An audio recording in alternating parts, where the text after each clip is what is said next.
I want to tell you about courage tonight. I want to enlighten our thoughts that I might encourage those that need it. And although I concede the point that I claim to have insight despite my inexperience, I have the sense that courage has many different faces. Courage is defined as the quality of mind or spirit that lets you face difficulty, danger, or pain without fear. And I hear what they're saying, but I don't fully agree. You see, I believe that the dictionary's got it all wrong, or at least not all right. Because that's just one part of courage. And sure, it might be the most exciting. It ignites an internal fire, inspiring us to fight like we're invincible, to live life to its fullest. But it's also the most rare, and I swear it's the dumbest definition of courage there is.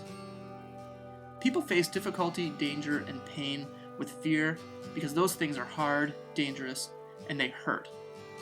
And I'm no expert, but if you don't have at least a healthy fear of that, well, let me be clear. I don't see that as courageous. I just believe you're naive. So if you don't mind, I'm going to change how courage is defined.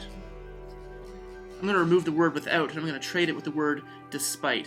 As in, courage is the quality of mind or spirit that lets you face difficulty, danger, or pain despite fear.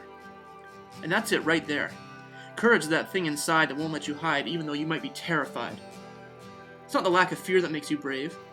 It's standing up, even when you're afraid. It's fighting back when fear attacks you. Getting back up when fear knocks you down. Walking one step forward when everything inside you wants to run away. Sometimes courage is simply facing the next day. Talking to your kids when you have no idea what to say. Allaying their fears while yours are trying to tear you down. Giving it everything you've got not to frown just so they can smile for a while. Sometimes courage is going 8 rounds in the ring with chemo. Losing pound after pound, feeling like you're being pounded into the ground by some faceless thing, but climbing up again each time till finally you win and can ring that bell. Being given the championship's belt only to be dealt an illegal blow. Felt in your very soul. Being told you gotta get back in there and do it all over again. Courage is you saying, pass me my gloves.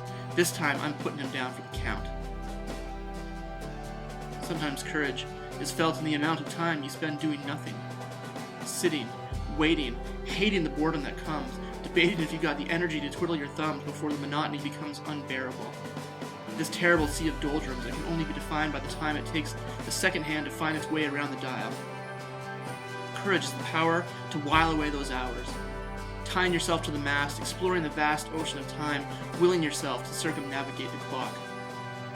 Sometimes courage is being able to block it all out, being able to talk about something, anything, other than cancer, dancing around conversations but still seeing it, hearing it, everywhere.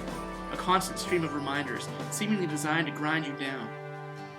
Courage is a refusal to be defined by a condition. It's giving yourself permission to decide when and where and what you share. Sometimes courage can be found in your hair, or lack thereof. It's shopping for a wig that fits you like a glove and wearing it with pride, ignoring the pain you felt when you cried the first time you saw the clumps in the shower drain. Sometimes courage is taking it off, going out and saying that even if they all stare, you still dare to declare that bald is beautiful. Sometimes courage is refusing to withdraw.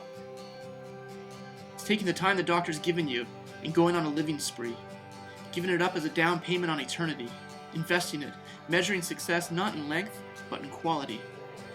Unlike a miser hoarding it to his last dime, you take that time and you spend it, mending torn relationships, lending it to those who can never pay it back. And sometimes courage is simply trusting in God. Even when his plans seem flawed, even when it seems you've been plodding along for so long, he must have gone off and forgotten you. When you fought and cried and bled and are ready to break, courage is choosing to believe that he will never forsake you. So let's not make the mistake that courage can be defined by using the word without. Courage has more to do with what's within. So be encouraged, all those who are scared. Being brave doesn't mean you're not afraid to die. It simply means that you stare that fear in the eye and say, you can try to beat, batter, and bruise me, but I refuse to lose one more inch of ground. I choose to turn this thing around. I may be afraid, but I'm not backing down. Because you see, I've got courage.